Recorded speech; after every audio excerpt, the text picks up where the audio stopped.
แปลหนังสือธรรมบทภาคที่4เรื่องแห่งพระเถระชื่อว่าทารุจีริยะหน้า92ตั้งแต่ทารุจีริยเถรวัตถุเป็นต้นไป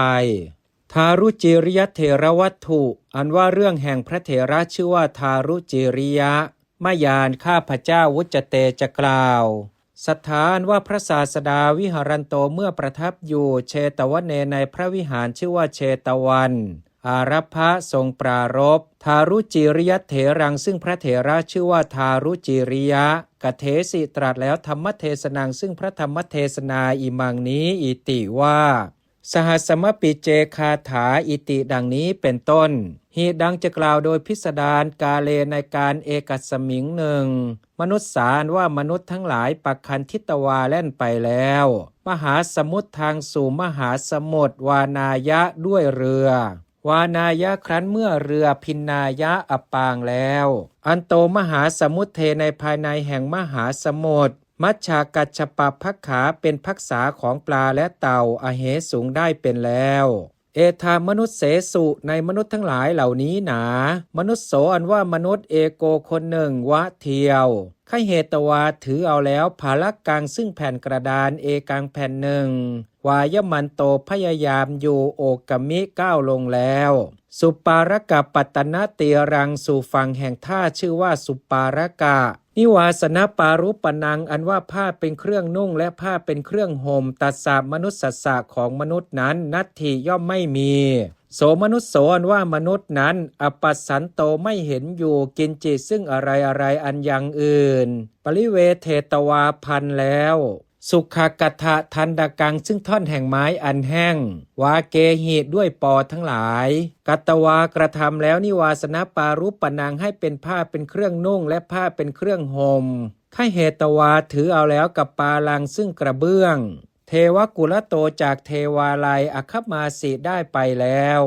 สุปารกะปัตตนังสู่ท่าชื่อว่าสุปารกะมนุษย์สารว่ามนุษย์ทั้งหลายทิสวาเห็นแล้วตังมนุษย์สังซึ่งมนุษย์นั้นทัตตวาให้แล้ววัตถุนี้ซึ่งวัตถุทั้งหลายยาคูพัตตาทีนี้มีข้าวยาคูและพัดเป็นต้นสัมภาเวสูงยกย่องแล้วอิติว่าอายังมนุษย์โสอันว่ามนุษย์นี้อรหาเป็นพระอรหันต์เอโกองค์หนึ่งโหติย่อมเป็นอิติดังนี้โสมนุษย์โสอันว่ามนุษย์นั้นวัฏเถสุครั้นเมื่อผ้าทั้งหลายชเนหิอันชนทั้งหลายอปนีเตสุนำเข้าไปแล้วจินเตตวาคิดแล้วอิติว่าสเจท่าว่าอาหารอันว่าเรานิวาเสสามิจักนุ่งวาหรือว่าปารุปิสามิจักห่มไซลาภัสการโรอันว่าลาภและสักการะเมของเราปริหายิสติจักเสื่อมอิติดังนี้ปักขิปิตวาห้ามแล้ววัฏฐานี้ซึ่งผ้าทั้งหลายมนุษย์เสหิอานีตานิอันมนุษย์เสหิอันมนุษย์ทั้งหลายอานีตานินำมาแล้วมนุษย์เสหิอานีตานิอันมนุษย์ทั้งหลายนำมาแล้วปริทหินุ่งห่มแล้วทารุจีรานิซึ่งเปลือกแห่งไม้ทั้งหลายเอวะนั่นเทียวอัฏฐาครั้งนั้นปริวิตโกอันว่าความปริวิตกเจตโสแห่งใจเอวังอย่างนี้อิติว่าฉะนั้นว่าชนทั้งหลายเยโขเกจิเหล่าใดเหล่าหนึ่งแลอรหันโตผู้เป็นพระอรหันต์วาหรือว่าสมาปันนาพูดถึงพร้อมแล้วอรหัตตมรรคขังซึ่งพระอรหัตตมรรคอัตถิมีอยู่โลเกในโลกอหังอันว่าเราเตสังชนานังอัญญตโรชโนเป็นแห่งชนทั้งหลายเหล่านั้นหนาชนคนใดคนหนึ่งอัมหิย่อมเป็นอิติดังนี้อุทธปาทิได้เกิดขึ้นแล้วอัสสะมนุษย์สัสสะแก่มนุษย์นั้นพหูหิชเนหิอุจจมานัสสะผู้ชเนหิอันชนทั้งหลายพหูหิมากอุจจมานัสสะกล่าวอยู่อิติว่าอายังมนุษย์โสอันว่ามนุษย์นี้อรหาเป็นพระอรหันต์โหติย่อมเป็นอิติดังนี้อัฏฐาครั้งนั้นเทวตาอันว่าเทวดาปุราณสาโลหิตาผู้เป็นสายโลหิตในการก่อนอัสสามนุษย์สัสสะของมนุษย์นั้นจินเตสีคิดแล้วเอวังอย่างนี้อัทโธอันว่าอัดอิติว่าชนานว่าชนทั้งหลาย กตสมณธรรมัสสะผู้มีสมณธรรมอันกระทำแล้วเอกโตโดยความเป็นอันเดียวกันปุเพในการก่อนอิติดังนี้ปัทสะแห่งบทอิติว่าปุราณสาโลหิตาอิติดังนี้เกียระได้ยินว่าศาสเนครั้นเมื่อพระศาสนากัสสปะทัสสะพลัสสะของพระทศพลพระนามว่ากัสสปะโอสักกมาเนเสื่อมลงอยู่ปุเพในการก่อนภิกขุอันว่าภิกษุทั้งหลายสัตตะเจตทิสวาเห็นแล้ววิปการังซึ่งประการอันแปลกปพชิตานางของบรรพชิตทั้งหลายสามเณราทีนางมีสามเณรเป็นต้นสังเวคัปปตาเป็นพูดถึงแล้วซึ่งความสังเวชหุตวาเป็นจินเตตวาคิดแล้วอิติว่าอันตรธานังอันว่าความอันตรธานศาสนัสสะแห่งพระศาสนานาโหติย่อมไม่มียาวะเพียงใดมะยังอันว่าเราทั้งหลายกริสามารถจะกระทำปฏิสังซึ่งที่พึ่งอัตโนแก่ตนตาวะเพียงนั้นอิติดังนี้วันทิตวาไหว้แล้วสุวรรณเจติยังซึ่งพระเจดีย์อันเป็นวิการแห่งทองปวิฏฐาเข้าไปแล้วอรัญญังสู่ป่าทิสวาเห็นแล้วปัพพตังซึ่งภูเขาเอกังเทือกหนึ่งวัตวากล่าวแล้วอิติว่าภิกขุอันว่าภิกษุทั้งหลายสารยาผู้เป็นไปกับด้วยความอาลัยชีวิตเตในชีวิตนิวัตตันตุจงกลับภิกขุอันว่าภิกษุทั้งหลายนิราลยาผู้มีความอาลัยออกแล้วอภิรุหันตุจงขึ้นปัพพตังสู่ภูเขาอิมังนี้อิติดังนี้พันทิตวาผูกแล้วนิเสนิงซึ่งบันไดสัพเพปิแม้ทั้งปวงอภิรุยหะขึ้นแล้วปัพพตังสู่ภูเขาต่างนั้นนิเสนิงยังบันไดปาเตตวาให้ตกไปแล้วกริงสุกระทำแล้วสมณธรรมังซึ่งสมณธรรมเตสุภิกขุสุในภิกษุทั้งหลายเหล่านั้นหนา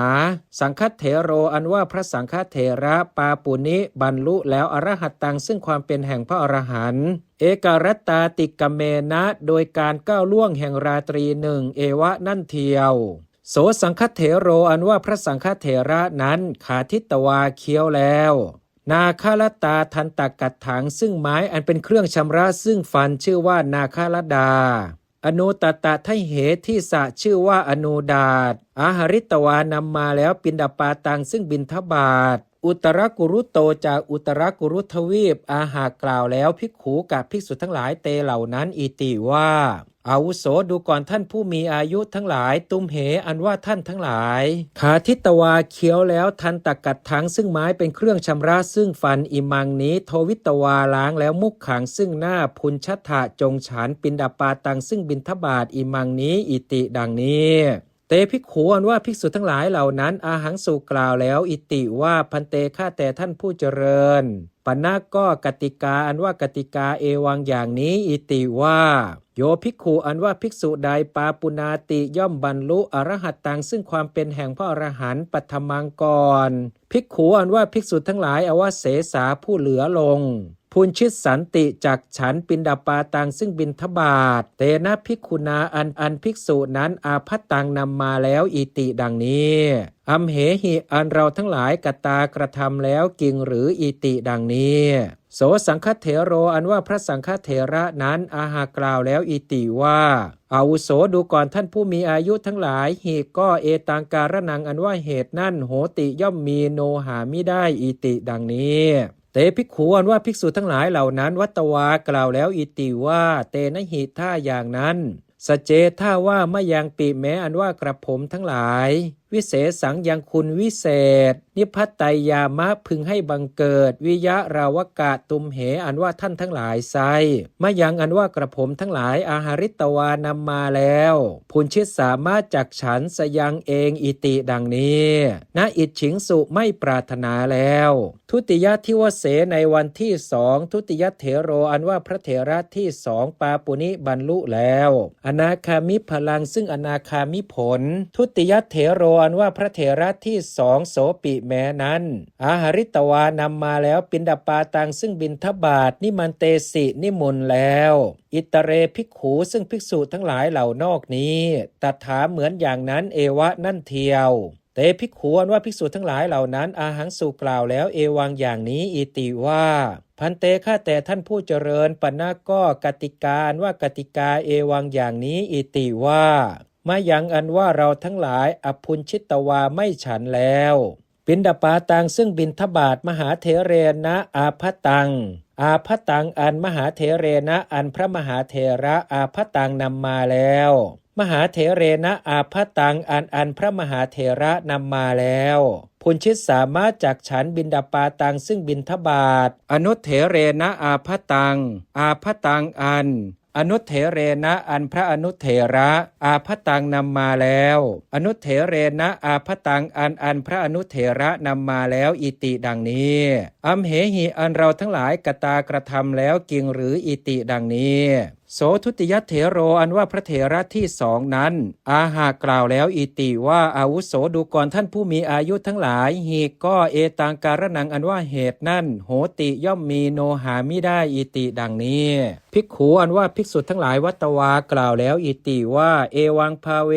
วครั้นเมื่อความเป็นเอวังอย่างนั้นสันเตมีอยู่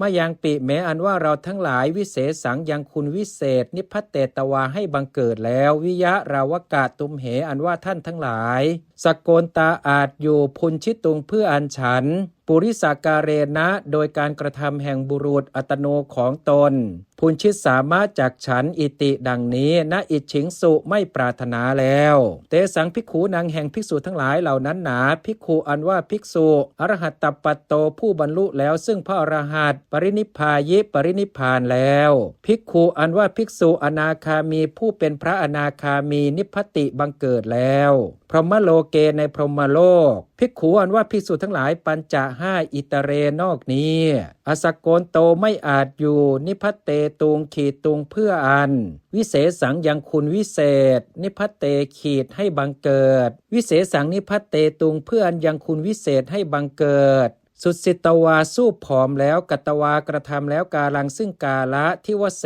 ในวันสัตเมที่เจ็ดนิพพตาบังเกิดแล้วเทวโลเกในเทวโลกจวิตวาเคลื่อนแล้วเทวโลกโตจากเทวโลกตโตนั้นนิพพติงสุบังเกิดแล้วกุลคะเรสุในเรือนแห่งตระกูลทั้งหลายตัทธะเหล่านั้นพุทธุปาเทในการเป็นที่เสด็จอุบัติแห่งพระพุทธเจ้าอิมัตสมิงนี้เตสุภิกขุสุในภิกษุทั้งหลายเหล่านั้นหนาเอโกภิกขุอันว่าภิกษุรูปหนึ่งราชาเป็นพระราชาปุกุสาติพระนามว่าปุกุสาติอโหสิได้เป็นแล้วเอโกภิกขุอันว่าภิกษุรูปหนึ่งกุมารกัสสโปเป็นพระเถระชื่อว่ากุมารกัสสปะอโหสิได้เป็นแล้วเอโกภิกขุอันว่าภิกษุรูปหนึ่งทารุจีริโยเป็นพระเถระชื่อว่าทารุจีริยะอโหสิได้เป็นแล้วเอโกภิกขุอันว่าภิกษุรูปหนึ่งมันละปัตโตเป็นบุตรของเจ้ามันละทัพโพชื่อว่าทัพพะอโหสิได้เป็นแล้วเอโกภิกขุอันว่าภิกษุรูปหนึ่งปริภาชโกเป็นปริภาชกสัพพิโยชื่อว่าสัพพิยะอโหสิได้เป็นแล้วอิติดังนี้แลตถาภิกขุสุในภิกษุทั้งหลายเหล่านั้นหนาโยโสพรหมโลเกนิพพตภิกขุนิพพตภิกขุอันว่าภิกษุผู้บังเกิดแล้วพรหมโลเกในพรหมโลกโยโสนั้นใดวจนังอันว่าคำอิติว่าปุราณสาโลหิตาเทวตาอิติดังนี้เอตังนั่น